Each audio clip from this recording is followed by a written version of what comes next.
ربكم إنه كان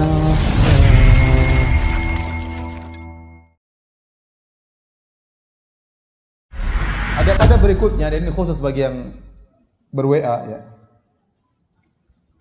Di antaranya, kalau Anda WA orang, ini penting, saya juga merasa terganggu ya. Kalau ada orang WA ke saya, ini khusus saya. Kalau antum WA ke saya, dan saya tidak mau di WA sama antum. Kalaupun antum ternyata bisa tahu nomor WA saya, meskipun saya sembunyikan ya. Kalau antum WA ada keperluan, langsung bilang assalamualaikum warahmatullahi wabarakatuh. Ustaz, saya fulan ada begini. Langsung. Sebagian orang assalamualaikum. Tok. Ustaz, waalaikumsalam. Enggak langsung pada intinya. Ini mengganggu saya. Ya. Maka saya bilang di antara adab biar antum tidak mengambil waktu orang lain, kalau antum tulis WA sama orang ada keperluan, langsung assalamualaikum warahmatullahi beserta dengan apa? Isinya ya. Saya saja WA Ustaz, kalau Ustaz ya dia lagi off, misalnya saya WA Ustaz Syafiq misalnya. Saya tahu dia sibuk banget, jarang-jarang dia online ya. Ya, jarang-jarang dia online karena saking sibuknya. Kemarin saya WA beliau ternyata lagi di Merauke. Kemudian saya lagi WA, Ustaz sebentar saya mau naik pesawat ke Manado. Dia lagi, Ustaz saya mau ke Ternate. Ustaz pindah-pindah ya, gimana maka saya tidak ingin ambil waktu, jangan, Assalamualaikum Ustaz, gimana kabarnya, lagi di mana? Kelamaan, Ustaz baca lagi mana? Langsung saya kirim surat pesan suara, Ustaz gini. Begitu dia dengar, dia tahu maksud saya. Kita tidak ingin mengambil waktu orang maksud saya. Tapi kalau kawan sendiri enggak apa-apa lah, Kak, basa-basi. Maksud saya, ada orang yang tidak ingin waktunya terbuang-buang, hanya cuma Assalamualaikum terus enggak ada apa-apanya. Maka saya bilang di antara adab kalau Anda berhubungan dengan orang yang Anda tahu dia sibuk, jangan habisin waktunya tulis assalamualaikum sekaligus apa? Tujuan Anda. Paham tidak? Tapi kalau sama istri, sayang gimana? Enggak apa-apa, lagi di mana? Sama istri enggak ada masalah. Ya, tapi kalau sama orang yang Anda tahu dia waktunya penting, maka jangan seperti itu. Jangan seperti itu. Jadi kesempatan dia melihat WA kita, dia langsung tahu maksud dan tujuan dari isi WA dari kita. Maka assalamualaikum langsung isinya. Tapi permasalahan berikutnya, Ustaz, kalau ada orang beri salam kepada kita, apakah harus kita jawab? Orang beri salam lewat WA, assalamualaikum, atau lewat WhatsApp, atau lewat SMS, atau lewat Facebook, assalamualaikum. Kalau Anda tidak buka, ya berarti tidak perlu jawab. Tapi kalau terbuka, apakah harus dijawab? Makanya ada khilaf di kalangan para ulama. Sebenarnya ulama mengatakan kalau salam tersebut berupa tulisan cukup menjawab dengan lisan. Cukup menjawab dengan waalaikumsalam meskipun tidak nulis. Meskipun tidak sampai suara kita kepada dia, tetapi kita telah mendoakannya, kita telah menjawab dengan kebaikan. Sebagaimana mendoakan kita, kita mendoakan dia. Bahkan kita doakan dengan apa? Lisan. Ini pendapat dipilih oleh Syekh Sulaiman Ar-Ruhaili hafizahullahu taala. Meskipun semua sepakat yang lebih afdal adalah dengan menulis juga. Ya. Dan lebih hati-hati kalau Anda bisa jawab dengan tulisan, jawab dengan tulisan. Karena Allah berfirman, "Wa idza huyitum bi tahiyyatin fahayyu bi ahsana minha aw rudduha." Kalau kalian diberi salam dengan suatu salam, maka balaslah dengan yang lebih baik atau yang semisalnya. Dan ayat ini umum kata sebagian ulama, mencakup tulisan, mencakup lisan, mencakup tata cara. Sampai Syekh Utsaimin mengatakan kalau ada orang memberi salam kepada Anda, assalamualaikum warahmatullahi wabarakatuh, dengan langsung dengan senyuman, maka Anda juga berusaha jawab dengan apa? Senyuman. Kalau ada orang misalnya beri salam dengan menjulurkan tangannya, Anda juga menjulurkan tangannya supaya Anda bisa menjawab sesuai dengan apa yang dia lakukan. Dan berdasarkan keumuman ayat ini, maka kalau ada orang memberi salam dengan tulisan assalamualaikum, maka kita jawab juga dengan tulisan. Kecuali kalau ada kemudaratan. Kita tahu orang ini mengganggu, ya sudah enggak usah dijawab. Kita jawab dengan lisan aja. Waalaikumsalam, tapi enggak usah dijawab. Orang ini mengganggu. Orang ini mengganggu privasi saya. Ini laki-laki mengganggu saya, ini perempuan mengganggu saya. Ini laki-laki kejar-kejar saya, ini janda kejar-kejar saya. Ya sudah, blokir. Kita jawab dengan lisan. Waalaikumsalam warahmatullahi wabarakatuh. Paham? Di antara hukum menjawab salam. Kemudian juga tatkala kita di grup, ingat kita satu grup, dalam grup kita 200 orang. Kalau kita posting sesuatu akan dibaca oleh 200 orang, paling tidak banyak yang baca. Kita akan mengambil waktunya. Mengambil waktu mereka. Maka tatkala kita ingin men-share sesuatu, mikir, pantaskah yang saya share ini mengambil waktu teman-teman saya 200 orang? Ternyata hanya lelucon yang tidak bermanfaat misalnya. Ternyata berita yang hoax misalnya. Dia akan buka, dia paling tidak dia ngambil waktu 1 menit, 2 menit, kita ngabisin waktu orang, tidak bermanfaat.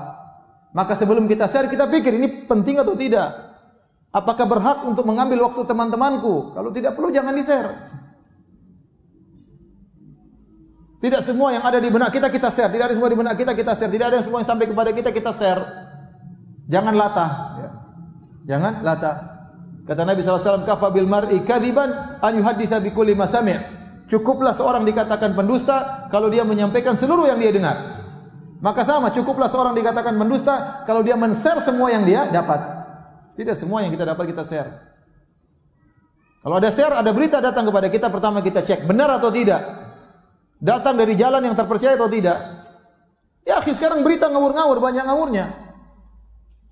Apakah sumber-sumber berita orang-orang penulis berita tersebut sikoh, ente kenal, rajin sholat di masjid, jujur? Anda kan nggak tahu. Mau berita tentang Saudi, mau berita tentang Amerika, mau berita tentang Indonesia, mau berita tentang pemerintah, mau berita tentang ustadz, belum tentu benar. Belum tentu benar. Kalau Anda mengenal yang bawa berita, maka Anda silakan. Tapi kalau enggak, hati-hati. Pertama, sebelum Anda men-share berita, pertama cek beritanya benar atau tidak. Kalau ternyata sudah benar, yang kedua manfaat atau tidak, maslahat atau tidak. Tidak semua yang benar kita sebarin. Kalau ternyata tidak bermanfaat, jangan disebarin. Tidak usah. Ngabisin waktu saudara-saudara kita. Ya. Baik, yang berikutnya kalau Anda men-share berita, link, langsung tulis judulnya. Jangan linknya doang, orang jadi penasaran. Juga, wah begini aja ngabisin kuota. Anda mengambil harta orang lain. Kuota orang lain habis padahal hal yang tidak bermanfaat. Maka kalau Anda nge-share link, langsung judulnya. Ini berita tentang ini loh, celek langsung linknya. Jangan bikin orang penasaran. Sebagian orang kirim ke saya tanpa ada judul, ini apa, saya jadi penasaran. Buka ternyata nggak bermanfaat ya. Nggak bermanfaat. Atau berita yang sudah terulang ternyata sudah kita baca sebelumnya, ngabisin kuota kita aja.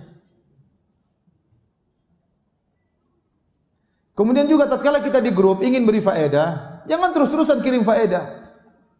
Hanya kopas pagi kirim faedah, siang kirim faedah, sore kirim faedah, kirim. Jangan. Itu seminggu sekali kirim faedah. Pilih faedah yang terbaik kirim agar dibaca oleh saudara-saudara kita. Tidak semua yang sampai kepada kita kemudian kita harus beritahukan kepada orang lain. Ya. Kita dalam grup, kita misalnya seorang wanita yang sangat perhatian, misalnya dengan kecantikan. Ada berita sampai kepada kita, menurut kita sangat penting. Mungkin bagi orang lain tidak penting. Ternyata ini ada obat supaya bisa menurunkan berat badan. Terus kita kirim ke grup, padahal yang grup semua kurus-kurus. Cuma kita sendiri yang gemuk. Ya ngapain kita sebarkan di grup? Kalau ternyata di grup yang gemuk cuma 2 orang, kirim aja japri kepada 2 orang itu. Ngapain kirim ke grup? Kita tahu orang grup kurus-kurus semuanya. Maksud saya tidak semua yang menurut kita penting itu juga penting bagi orang lain. Harus kita pikirkan penting enggak bagi orang lain. Tidak semua penting yang bagi kita penting bagi orang lain. Kemudian juga kalau ngirim berita, ngirim waktu-waktu yang tepat. Jangan ngirim share jam 2 malam. Ngapain share berita jam 2 malam?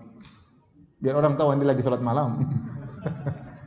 Ini waktu lagi mereka mungkin lagi, nanti orang ada apa sih bunyi, ternyata wah enggak ada apa-apa. Mungkin dia lagi tidur, ting ting, dia lupa matikan HP-nya. Jam 2 malam ada berita apa, ternyata share yang tidak bermanfaat. Maka pilih waktu yang tepat. Kira-kira orang biasa pegang HP jam berapa? Mungkin pagi-pagi, mungkin sore-sore, mungkin sebelum tidur, enggak apa-apa. Kemudian kalau Anda ternyata dalam grup akhwat, hati-hati, misalnya antum punya grup 20 orang, semua teman-teman lama, teman-teman sekolah dulu yang mungkin saling tukar-tukaran foto di grup, hati-hati jangan dilihat sama suami. Jangan dilihat oleh suami, enggak boleh ya. Berita apa, Ma? Enggak usah tahu. Ini khusus buat akhwat, enggak boleh. Ya. Karena jangan sampai kita memperlihatkan teman-teman kita yang cantik-cantik sama suami kita ya. Siapa tahu suami kita tertarik kan repot nanti. Enggak boleh.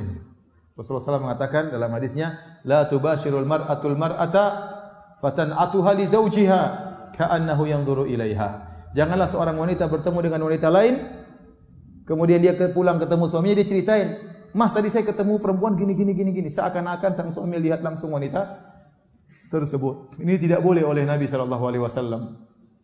Nanti buat suaminya penasaran, tadi perempuan Masya Allah, mas, mancungnya luar biasa, putihnya luar biasa. Siapa? Suaminya penasaran. Wong diceritakan saja enggak boleh, apalagi lihat langsung. Diceritain saja enggak boleh, apalagi lihat langsung. Enggak boleh. Ini amanah, dan belum tentu wanita ya teman kita tersebut ridho dilihat sama suami anti, belum tentu. Maka kalau sudah dalam grup amanah, jangan kita sebarkan foto-foto yang dalam grup tersebut, tidak boleh.